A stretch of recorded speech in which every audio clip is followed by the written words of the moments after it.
للہ رب العالمین والصلاة والسلام علی سید الانبیاء والمرسلین اما بعد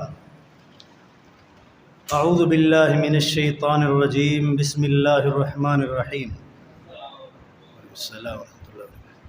وَاعْبُدُوا اللَّهَ وَلَا تُشْرِكُوا بِهِ شَيْئًا اللهم صل على محمد وعلى آل محمد كما صليت على إبراهيم وعلى آل إبراهيم إنك حميد مجيد اللهم بارك على محمد وعلى آل محمد كما باركت على إبراهيم وعلى آل إبراهيم إنك حميد مجيد رب اشرح لي صدري ويسر لي أمري واحلل عقدة من لساني يفقهوا قولي رب زدنی علما رب زدنی علما رب زدنی علما۔ بعض مسائل ایسے ہیں جن کو اللہ پاک نے قرآن مجید میں ایک ساتھ بیان کیا ہے، ایک مسئلہ اس کو دوسرے کے ساتھ متصل بیان کیا ہے۔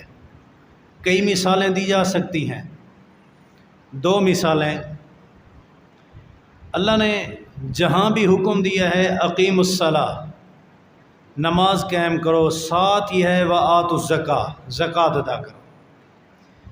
نماز، زکوٰۃ میری معلومات کے مطابق 32-33 مقامات پہ کٹھے ذکر ہے ان کا۔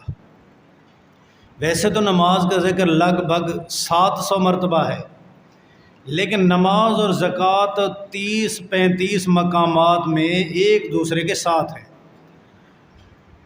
کیا مطلب کہ جہاں نماز رکن اسلام ہے وہاں زکوٰۃ بھی رکن اسلام ہے۔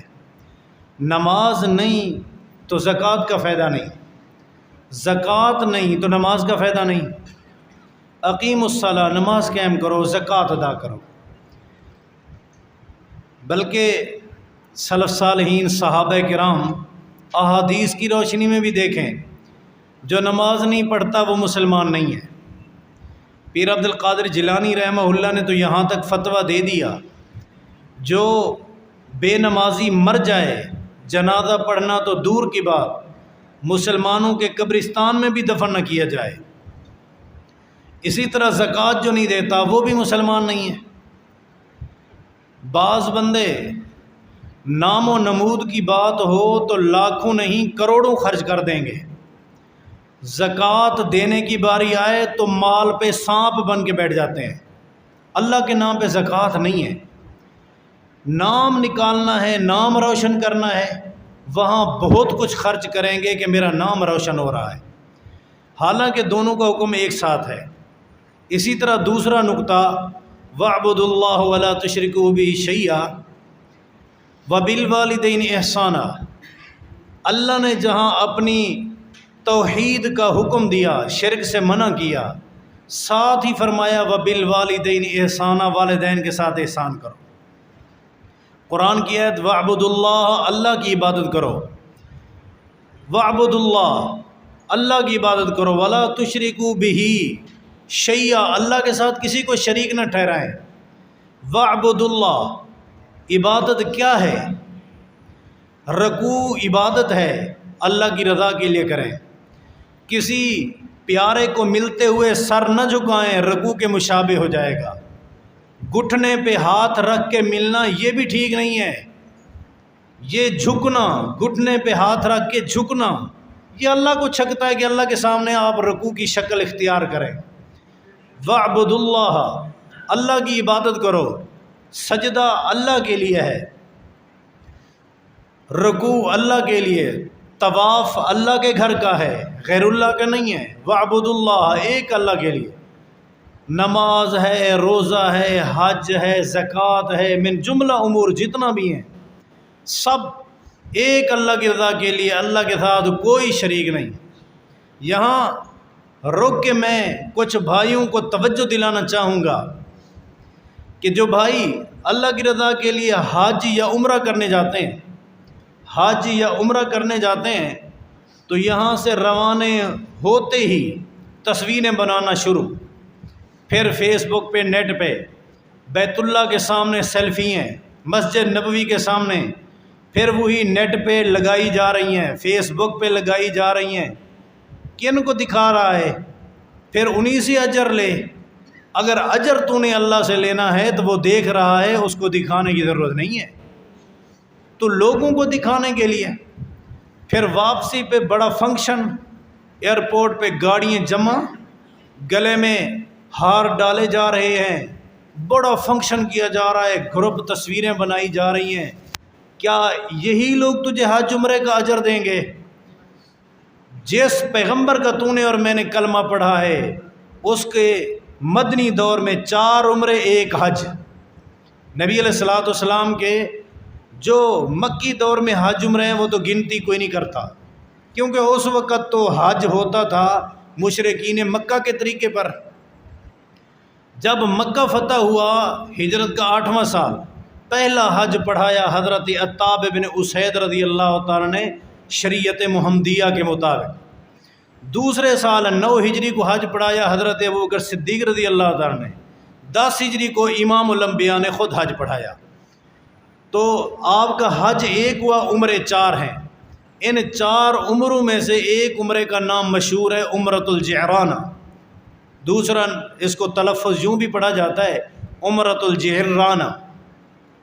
یہ کب کیا تھا پیارے پیغمبر صلی اللہ علیہ وسلم نے؟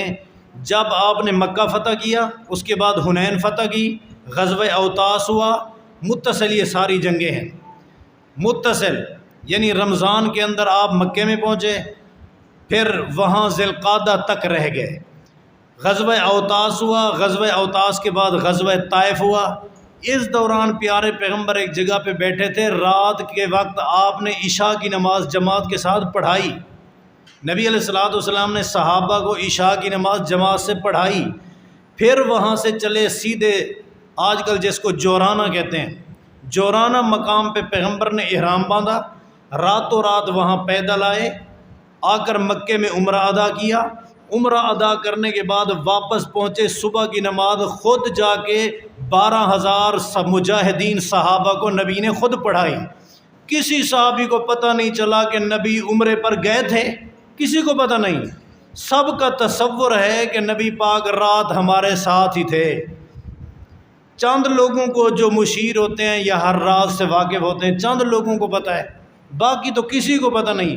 جس کا تو نے اور میں نے کلمہ پڑھا، اس پیغمبر کا طریقہ کیا ہے کہ چھپ کے عبادت کریں، ریاکاری نہ کریں۔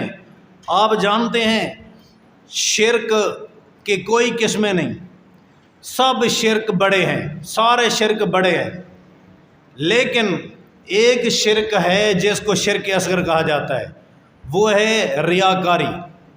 ریاکاری، کسی کو دکھلاوا کرنا، یہ شرک اصغر ہے، اس کے علاوہ سارے شرک اکبر ہیں۔ تو ریاکاری سے بچیں۔ وَاعْبُدُوا اللَّهَ وَلَا تُشْرِكُوا بِهِ شَيْئًا، ایک اللہ کی عبادت کرو۔ رزق کون دیتا ہے؟ ایک اللہ۔ توحید ٹھیک ہونی چاہیے ہماری۔ بیٹا بیٹی ایک اللہ دیتا ہے، بارش ایک اللہ دیتا ہے، نفع ایک اللہ پہنچاتا ہے، نقصان ایک اللہ ہٹاتا ہے۔ ہر خیر کا مالک بھی وہی ہے، شر کا مالک بھی وہی ہے، اس کے اختیارات میں کوئی ساجی، شریک، بھائیوال، حصے دار نہیں ہے۔ میری ایک 9 عمری کی مثال ہے، بطور معلومات، مجھے کہیں استاذوں نے طالب علمی دور میں مسجد میں امام بنا کے بھیج دیا چند دنوں کے لیے۔ قاری صاحب چھٹی پر تھے، میں نے کلاس میں بچوں سے سوال کیا کہ آپ کو روٹی کون دیتا ہے؟ 2 بھائی بیٹھے تھے، میں نے دونوں سے سوال کیا، بڑے نے کہا اللہ دیتا ہے روٹی، اور چھوٹے سے پوچھا تو وہ کہنے لگا امی روٹی دیتی ہے، امی روٹی دیتی ہے۔ میں نے کہا تو کہتا ہے امی دیتی ہے، وہ کہتا ہے اب اللہ دیتا ہے۔ چھوٹے لاڈلے ہوتے ہیں، اس نے ٹکا کے بڑے کو تھپڑ رسید کیا اور کہتا ہے امی نہیں پکا کر دیتی، امی تجھے نہیں پکا کے دیتی۔ یہ دونوں نے بات اپنے عقل کے مطابق ٹھیک کی ہے، دونوں کی بات اپنے اپنے عقل کے مطابق ٹھیک ہے۔ کیا مقصد؟ کہ حقیقی رب تیرا کون ہے جو عرش پہ رہتا ہے، وہ تیری میری محنت میں برکت ہی نہ ڈالے تو ہم کیا کر سکتے ہیں؟ صبح سے شام تک محنت کرتے رہیں، لیکن وہ ہمیں روزی ملے ہی نہ، ملے تو آگے برکت ہی نہ ہو تو کیا کر سکتے ہیں؟ ایک ملازم بیچارہ کئی مہینوں کی تنخواہ جیب میں ڈال کے سفر کے دوران جیب ہی کٹ جاتی ہے، کیا کر سکتا ہے؟ پکی پکائی فصل، باغ کو آگ لگتی ہے، وہ سارا نقصان ہو جاتا ہے۔ حقیقی دینے والا ایک اللہ، اور مجازی طور پر تیرا رب کون ہے؟ ماں باپ ہیں۔ بیچارہ صبح سے شام تک والد محنت کرتا رہتا ہے، کماتا ہے، پھر ماں بیچاری گرمی کی شدت میں وہ نہیں دیکھتی کہ آگ کی تپش کتنا ہے، روٹی پکا رہی ہے، سالن تیار کر رہی ہے۔ یہ مجازی رب، وہ حقیقی رب۔ اللہ نے ان دو مسئلوں کو بھی اکٹھے بیان کیا، فرمایا وَاعْبُدُوا اللَّهَ، ایک اللہ کی عبادت کرو، شرک نہ کرو، وَبِالْوَالِدَيْنِ احسانًا، والدین کے ساتھ بھی احسان کرو۔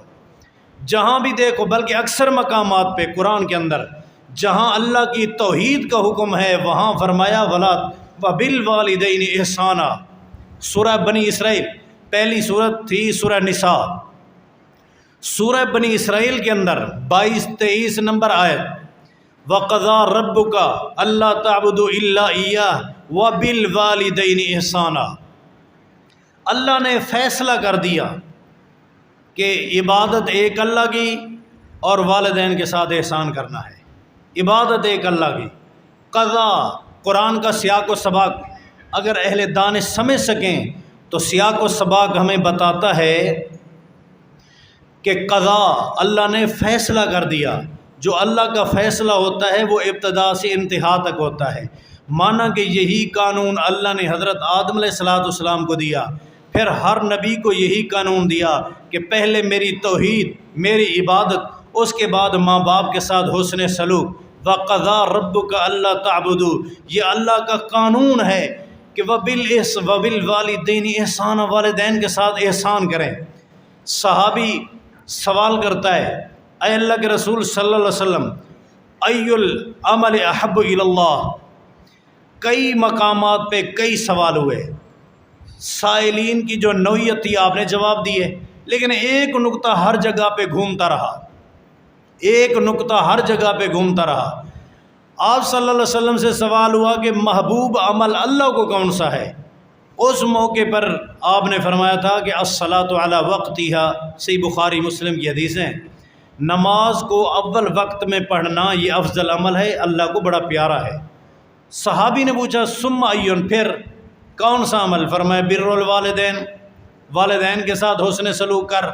صحابی سوال کرتا ہے اللہ کے رسول من ابرو، میں کس سے احسان کروں؟ فرمایا کہ اموں کا، اپنی ماں سے احسان کر۔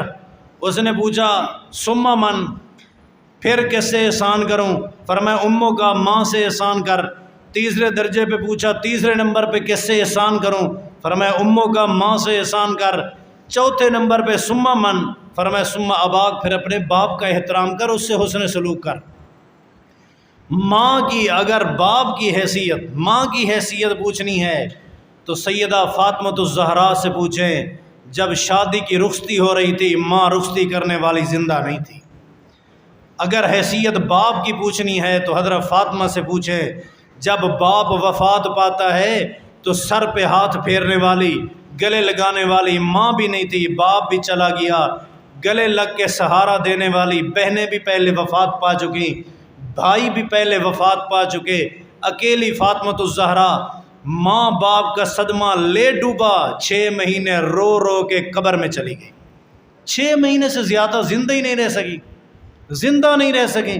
سیدہ فاطمۃ الزہرا سے پوچھیں، پیارے بھائی ہو، صحابی سوال کرتا ہے اے اللہ کے رسول سب سے بڑا گناہ کیا ہے؟ میں محدثین کی محنت کو سلام پیش کرتا ہوں، بڑی علماء نے محنت کی ہے، ایک کتاب لکھی ہے امام ذہبی رحمہ اللہ نے، اس کتاب کے اندر جتنا بڑے گناہ ہیں سب جمع کر کے بتا دیے، یہ وہ گناہ ہیں جو توبہ کے بغیر معاف ہی نہیں ہوتے۔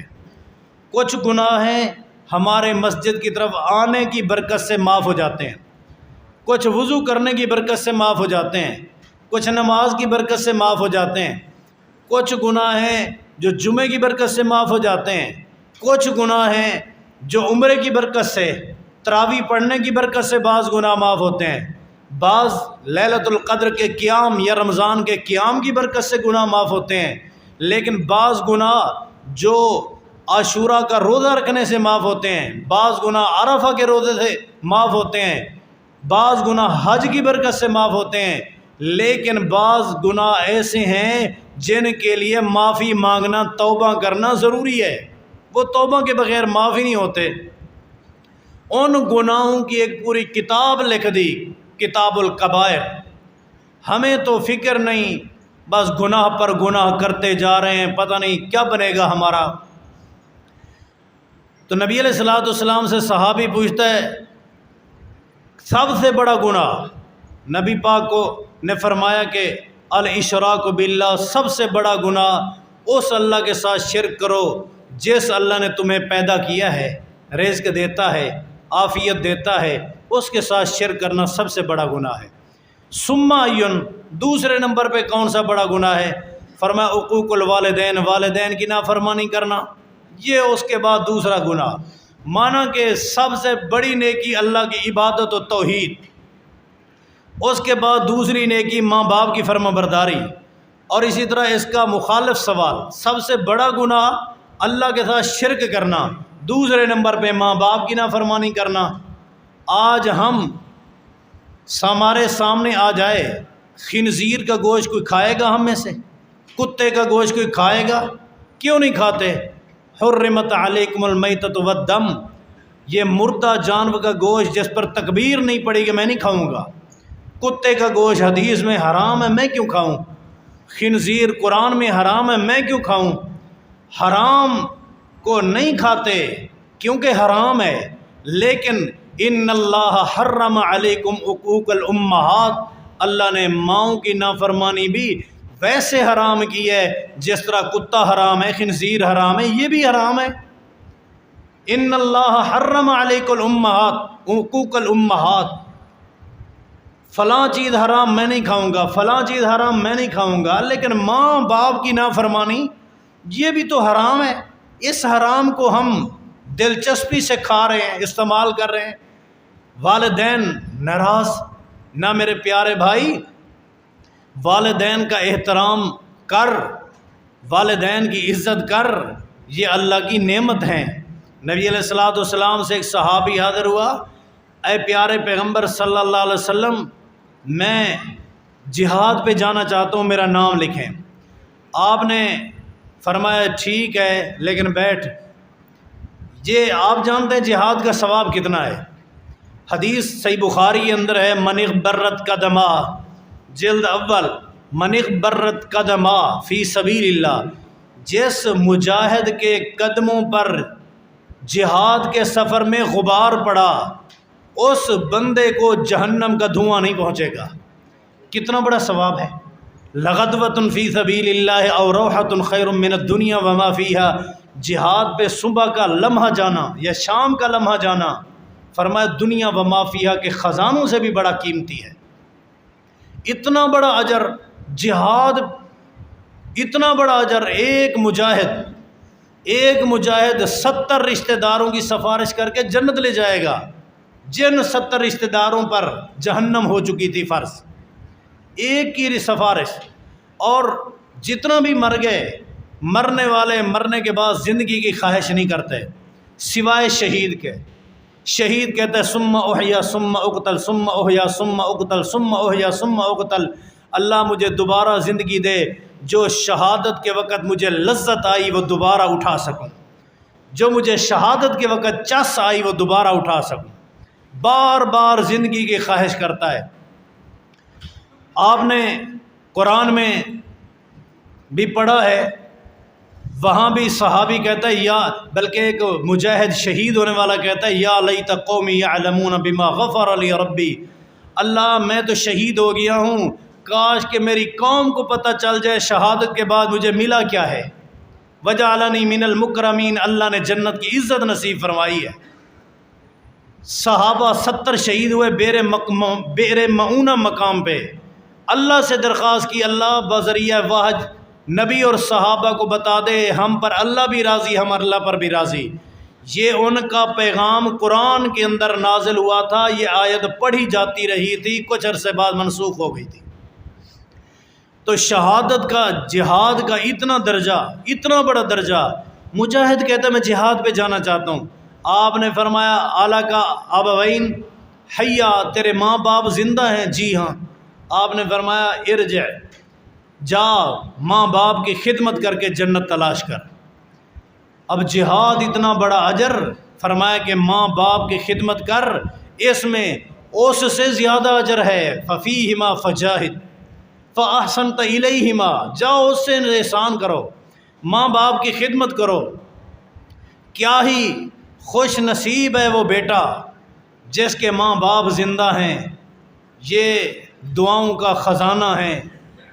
حیرت تو تب ہوتی ہے جب لوگ دعاؤں کی اپیل لے آتے ہیں، خطیب صاحب، امام صاحب نہ دعا کر دیں۔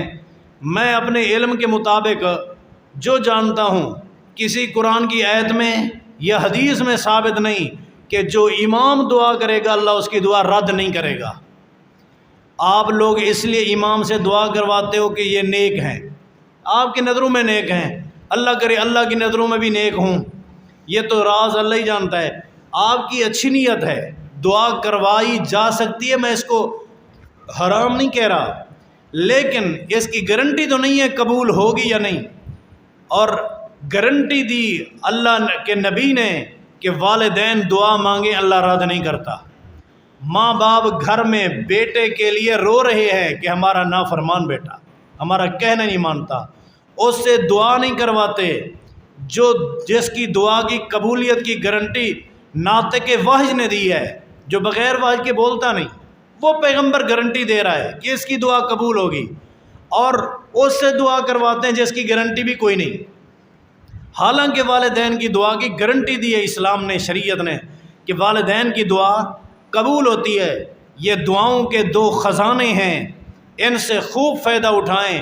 جو دعا منگوائیں، امی دعا کریں، ابو دعا کریں، یہ دعا ہے، لیکن جو دعا کروانے کی بجائے اتنا ان کو راضی کریں کہ ان کی دل سے دعائیں نکلیں، یہ کمال ہے۔ آپ اتنا ان کو راضی کریں کہ خود دل سے ان کی دعائیں نکلیں۔ حالت ہماری اتنا بگڑ چکی ہے کہ ہم والدین کو ناراض کرتے ہیں۔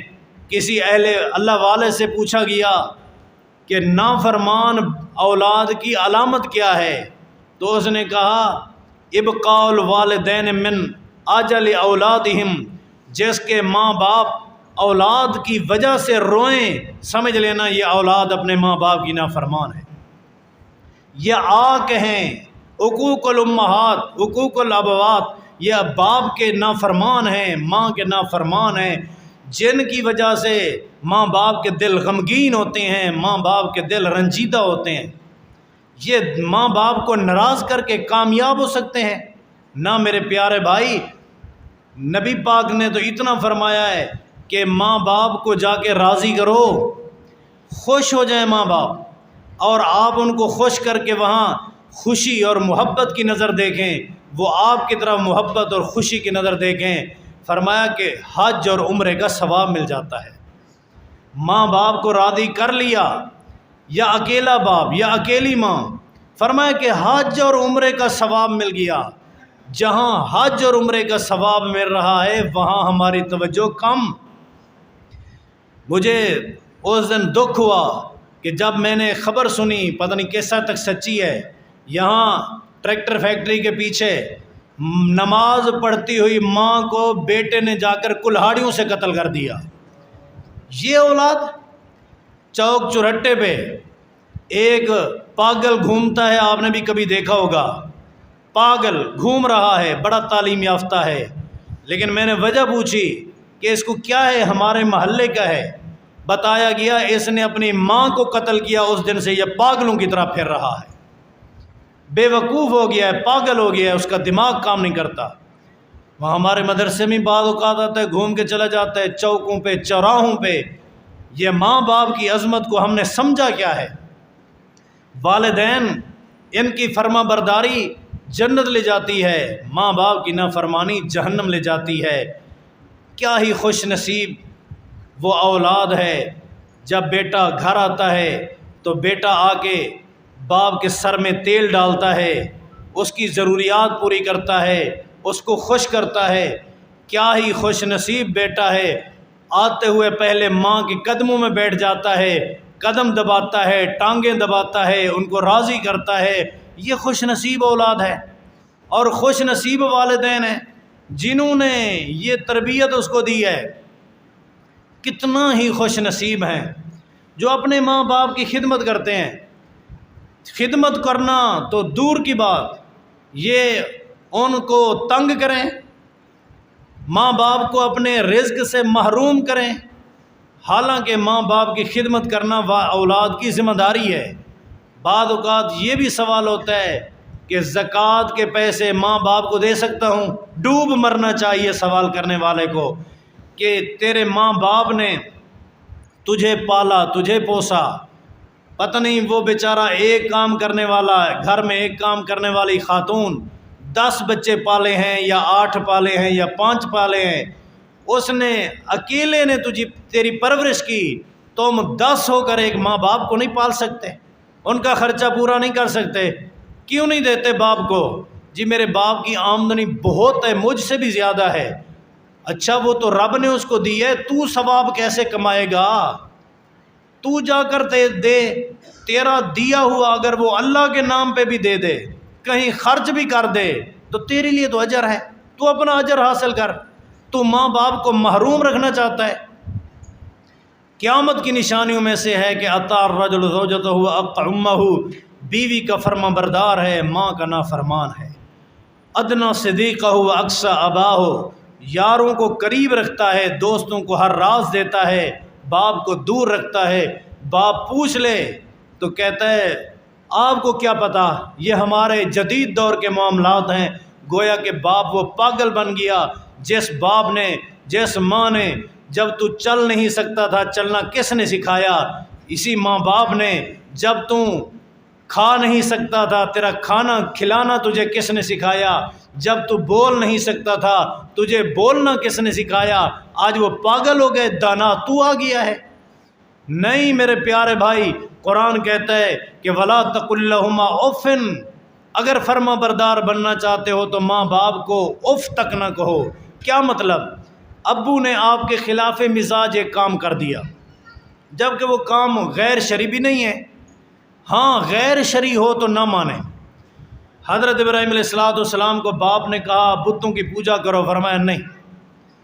جب باپ نے مجبور کیا، مجبور کر دیا، تو حضرت ابراہیم علیہ السلام نے فرمایا سلام علیک، میں آپ کو سلام پیش کرتا ہوں، سلام اعراض، میں منہ موڑ کے چلا جاتا ہوں، آپ کے ساتھ مقابلہ نہیں کرتا۔ کتنا ہے وہ بدبخت اولاد جو اپنے باپ کے سامنے مقابلے میں آ جاتے ہیں۔ اللہ کا نافرمان ہے وہ بندہ، بلکہ ماں باپ کا آق اور نافرمان ہے وہ بندہ جو آنکھیں گھور گھور کے باپ کو دیکھتا ہے، جو ماں کو آنکھیں گھور گھور کر دیکھتا ہے، یہ نافرمان ہے، بدتمیزی والی باتیں کرتا ہے۔ حالانکہ شرعی احکام تو یہ ہیں کہ باپ کی آواز سے تیری آواز بلند بھی نہ ہونی چاہیے۔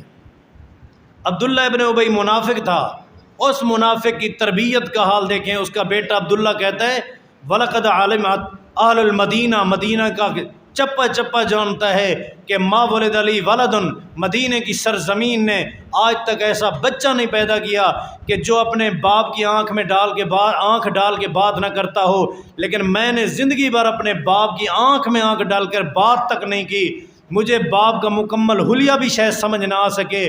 میں جب بھی بات کرتا ہوں آہستہ بات کر کے، آہستہ آواز کر کے، سر جھکا کے بات کرتا ہوں، کہیں بے ادبی نہ ہو جائے۔ ماں باپ کی فرما برداری اور نافرمانی کا معیار ہم نے سمجھا کیا ہے؟ عبداللہ ابن عباس رضی اللہ تعالیٰ عنہ سے کسی نے سوال کیا، عبداللہ ابن عباس رضی اللہ تعالیٰ عنہ سے کسی نے سوال کیا کہ ماں باپ کی نافرمانی کیا ہے؟ عبداللہ بن عباس رضی اللہ عنہ فرماتے ہیں یہ تو بڑا لمبا سوال ہے، بیٹا توجہ میری طرف، بچے توجہ میری طرف۔ توجہ میری طرف رکھیں. ماں باپ کی نافرمانی کیا ہے؟ انہوں نے کہا سوال تو بڑا طویل ہے، میں کیسے اس کا جواب دوں؟ فرمانے لگے یہ بتاؤ کہ ایک باپ کھڑا ہو، باپ کے ساتھ اس کا بیٹا کھڑا ہو، بیٹا اپنے کپڑوں سے گرد غبار جھاڑے، اور وہ جھاڑتے ہوئے جو اس کا غبار اٹھے، گرد اٹھے، وہ باپ کے کپڑوں پہ پڑ جائے، یہ بندہ یکتب عند اللہ عاقا، اللہ کے ہاں باپ کا بے ادب اور نافرمان لکھا جائے گا. اللہ کے ہاں یہ بندہ نافرمان لکھا جائے گا کہ اس نے اپنے باپ کی بے ادبی کی تھی. یہ اپنے کپڑوں کو جھاڑ رہا ہے اور غبار اس کا اٹھا باپ کے کپڑوں پہ، ماں کے کپڑوں پہ بیٹی کا غبار پڑا. فرمایا یہ کتب عند اللہ عاقا، اللہ کے ہاں نافرمان ہے. آج ہم معاشرے میں کیا کچھ نہیں سناتے والدین کو کیسی باتیں ہم کہہ دیتے ہیں، حالانکہ ہمیں چاہیے کہ والدین کے سامنے انتہائی محتاط رہیں. شریعت نے کتنا لطیف بات کر دی، وَلَا تَقُلْ لَهُمَا أُفٍّ وَاخْفِضْ لَهُمَا جَنَاحَ الذُّلِّ مِنَ الرَّحْمَةِ. آپ جب جائیں تو اپنے اعصاب ڈھیلے کر کے، بازو ڈھیلے کر کے، کمزور بن کے ماں باپ سے بات کریں. وَقُلْ لَهُمَا قَوْلًا مَعْرُوفًا قَوْلًا کریما. ان سے جب بات کریں تو انتہائی عزت کے انداز میں باادب طریقے سے بات کریں. ماں باپ کے سامنے بدتمیزی والا انداز نہیں ہونا چاہیے. ایک آدمی آیا سلف صالحین میں سے کسی نیک آدمی سے پوچھتا ہے، کہتا ہے مجھے بتاؤ میں نیک ہوں یا نہیں ہوں، میں نیک ہوں یا نہیں ہوں. اس اللہ والے نے کہا کہ مجھے کیا پتا تو نیک ہے یا نہیں، آپ مجھے کچھ بتائیں تو صحیح. تھوڑی دیر سوچنے کے بعد سلف صالحین میں سے جو اچھا آدمی تھا اس نے جواباً کہا کہ یہ بتا کہ کبھی تم اپنے ماں باپ کے لیے دعا بھی کرتا ہے؟ دعا بھی کبھی ماں باپ کے لیے کرتا ہے؟ کہنے لگا جی ہاں میں ماں باپ کے لیے دعا ضرور کرتا ہوں. زندہ ہیں تو ان کے لیے صحت، عافیت اور ایمان کی عافیت کی دعا کریں، مر جائیں تو ان کے لیے مغفرت کی دعا کریں. ایک اور روایت کے اندر نبی علیہ الصلوۃ والسلام سے پوچھا گیا کہ میں نے زندگی بھر ماں باپ کی خدمت کی، وفات پا گئے دونوں، حل باقیہ من بر الوالدین، ماں باپ کی نیکی، فرما برداری، اطاعت، احسان کرنا کیا اب بھی میرے ذمہ ہے؟ نبی پاک نے فرمایا جی ہاں. اس نے کہا وہ کیسے؟ وہ تو فوت ہو گئے. فرمایا کہ جو تیرے ماں باپ تھے ان کی وفا یا ان کے ساتھ احسان یہ ہے کہ ان کے حق میں دعا کر، ان کے اوپر رحمت کی دعا کر، والاستغفار لہم، اور ان کے لیے بخشش کی دعا کر، اور انہوں نے جن سے وعدے کیے تھے وہ وعدے پورے کر. اگر ماں باپ فوت ہو گئے، ان کے روزے باقی تھے جو انہوں نے روزے رکھنے تھے وہ روزے تو رکھ. انہوں نے کسی کو قرض دینا ہے تو اس کا قرض ادا کر، اگر کسی کو وعدہ دے گئے تو وعدہ وفا کر، جو ان کے نیک تمنیات آرزویں تھیں وہ پوری کر، اور جتنا تیرے باپ کے دوست ہیں ان کی زندگی بھر عزت کر، جو ماں کی سہیلیاں ہیں ان کا بھی احترام کر. عبداللہ ابن عمر رضی اللہ تعالیٰ عنہ آ رہے تھے دیہات سے، راستے میں شہر مدینے کی طرف. شہر میں دیکھا کہ ایک آدمی پیدل جا رہا ہے، روک گئے، گھوڑے سے اترے، اپنے سر کی پگڑی مبارک اٹھائی، اس کے سر پہ رکھی، اپنا گھوڑا اس کو پیش کر دیا، آپ پیدل چل دیا.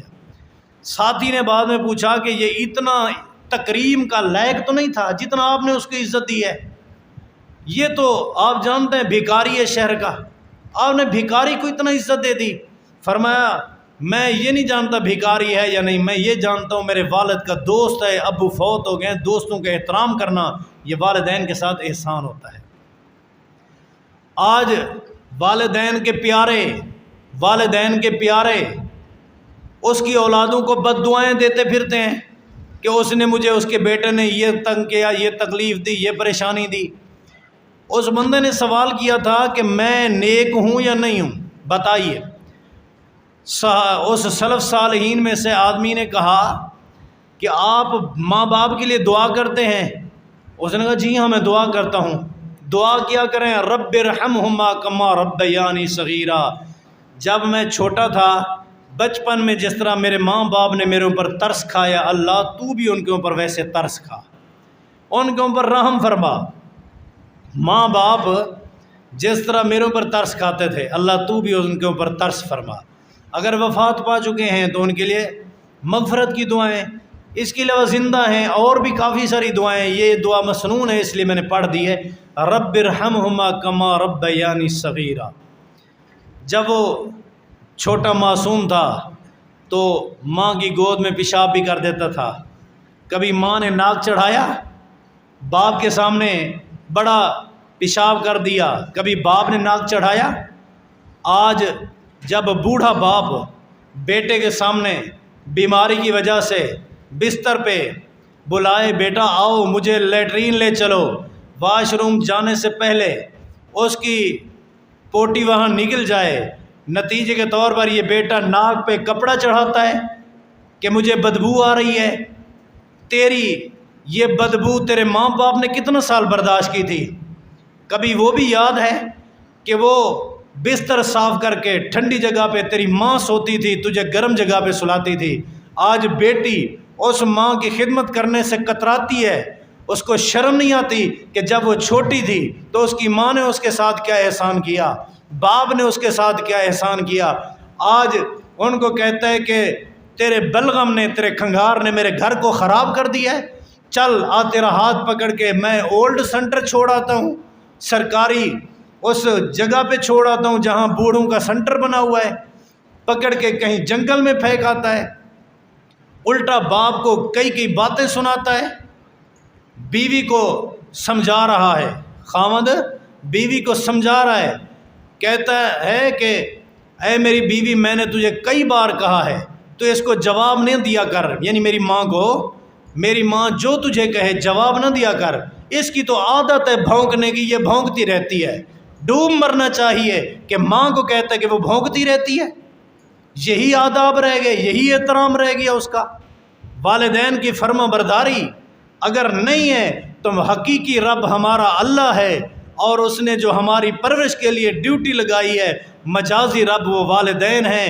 قرآن میں اکثر مقامات پہ اللہ نے جہاں اپنی توحید کا حکم دیا، شرک سے منع کیا، ساتھ ہی فرمایا وَبِالْوَالِدَيْنِ احسانا، والدین کے ساتھ احسان کرو، والدین کے ساتھ احسان کرو، والدین کی فرما برداری کرو، والدین کی نافرمانی نہ کرو۔ والدین کی عزت میں، اکرام میں جنت ہے، والدین کی نافرمانی جہنم لے جاتی ہے۔ پیارے بھائی، سوال کہ میں نیک ہوں یا نہیں ہوں، تو باپ کے لیے دعا کرتا ہے، جی ہاں میں باپ کے لیے دعا کرتا ہوں، تو سوال کرنے والے کو کہا گیا تو نیک ہے، جو ماں باپ کے لیے دعا کرتا ہے وہ نیک ہے۔ اس نے پوچھا کہ آپ نے سوال تو کیا ہے، والدین کی دعا کا نتیجہ نکالا ہے نیک، مجھے نہیں سمجھ آیا یہ نتیجہ کیسے نکلا؟ تو اس اللہ والا نے حدیث پڑھ کے سنائی کہ نبی پاک نے لمبی حدیث فرمائی تھی، اذا مات الانسان انقطع عنہ عملہ الا من ثلاث، تو آگے چل کے یہ جملہ بھی ہے او والد صالح یدعو لہ، بندے کے مرنے کے بعد جو نیکیاں فائدہ دیتی ہیں ان میں ایک نیکی یہ بھی ہے کہ والدین کے حق میں اولاد دعا کرے۔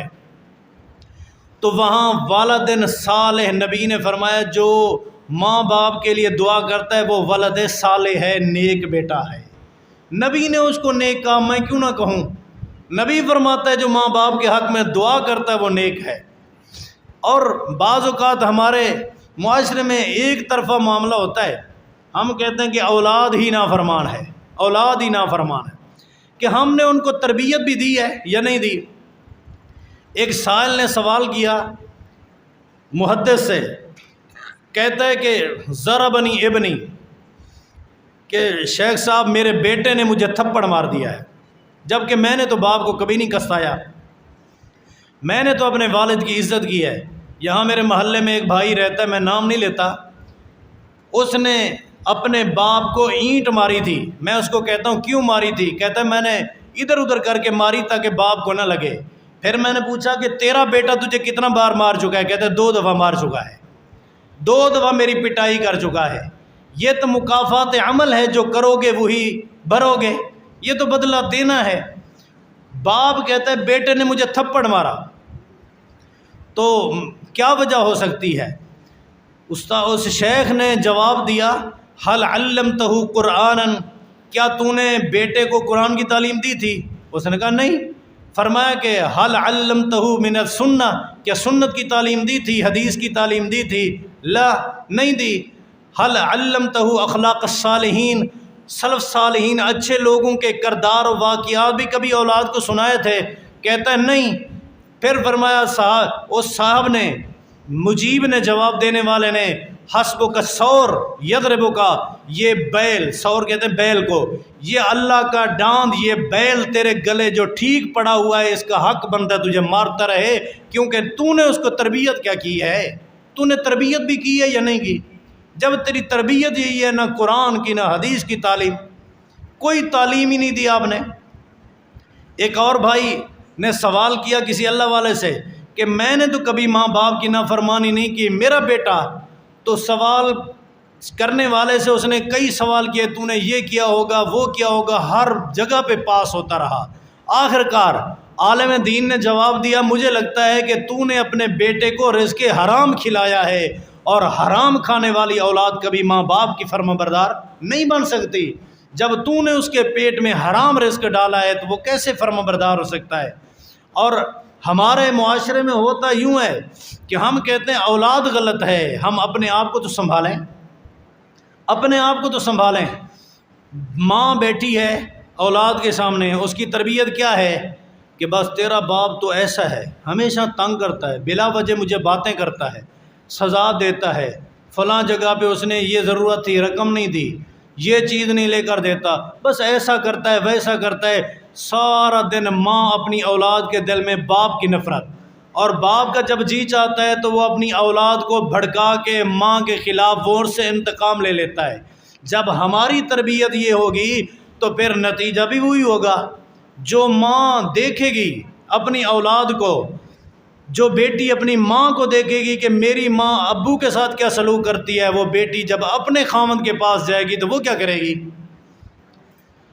سعید بن المسیب رحمہ اللہ، سعید بن المسیب رحمہ اللہ کی بیوی سے کسی نے پوچھا تھا کہ تیرا خاوند جب آئے تو اس سے کس طرح مخاطب ہوتی ہے، اس سے کلام کرنے کا تیرا انداز کیا ہے؟ تو سعید بن المسیب رحمہ اللہ کی بیوی نے کہا تھا کہ میں اس سے اس طرح کلام کرتی ہوں جس طرح آپ لوگ کسی گورنر سے بات کرتے ہو، اتنا میرا احترام ہوتا ہے۔ بیوی اپنے خاوند کا احترام کس طرح کرتی ہے؟ جس طرح گورنر کا احترام کیا جاتا ہے۔ اور اسی طرح حضرت ابوبکر صدیق کی بیوی جب صدیق آتے تو ان کو کیا کہتی تھی؟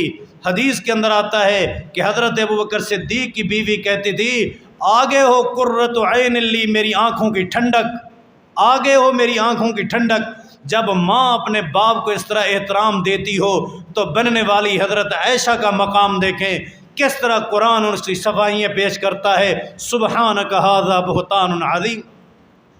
یہی حال باپ کا ہے کہ وہ اپنی بیوی کے لیے ایک جلاد بن جاتا ہے، بیوی کے اوپر ایک تھندار بن جاتا ہے۔ نہیں، اس کو بھی چاہیے کہ اس کو عزت دے جو اس کی عزت ہے، اس کو وہ احترام دے جو اپنی بہن کے لیے، بیٹی کے لیے احترام چاہتا ہے، وہ بھی اس کو احترام دے۔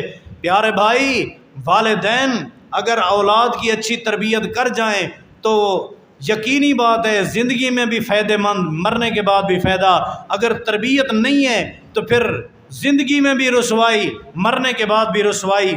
اللہ پاک سے دعا کرتے ہیں اللہ پاک ہمیں صحیح معنی والدین کا احترام، اگر وہ نہیں ہیں تو ان کے تعلق داروں کا احترام کرنے کی توفیق عطا فرمائے۔ قبر کی لپائی کرنا اور تختی لگانا جائز ہے۔ لپائی اگر وہاں ضرورت پڑ جائے تو کر سکتے ہیں۔ ضرورت کا مقصد یہ ہے کہ بارش کی وجہ سے اندر شگاف ہو جائے، سوراخ ہو جائے، یا کسی وجہ سے اندر کسی چیز کے داخل ہونے کا ڈر ہو کہ نقصان پہنچانے والی چیز اندر جا سکتی ہے، تو اس کی لپائی کریں، صفائی، یا وہاں جو بھی ضرورت ہے اس کی پوری کر سکتے ہیں۔ اس کو پکا کرنا حرام ہے، منع ہے، اور اس کے اوپر تختی لگانا بھی منع ہے۔ نبی علیہ الصلوۃ والسلام کی قبر کو جب روضے میں کمرے میں بند کیا گیا، اس کی ایک وجہ ہے۔ نبی علیہ الصلوۃ والسلام نے چند حدیثیں فرمائی تھیں، ایک حدیث آپ نے فرمایا کہ لوگوں لا تجعلوا قبری عیدا، میری قبر پر میلہ نہ بنانا. آپ نے فرمایا عرس نہ لگانا. لا تجعلوا قبری وثنا یعبد، میری قبر کو عبادت کی جگہ نہ بنانا. لا تسجدوا، سجدہ نہ کرنا.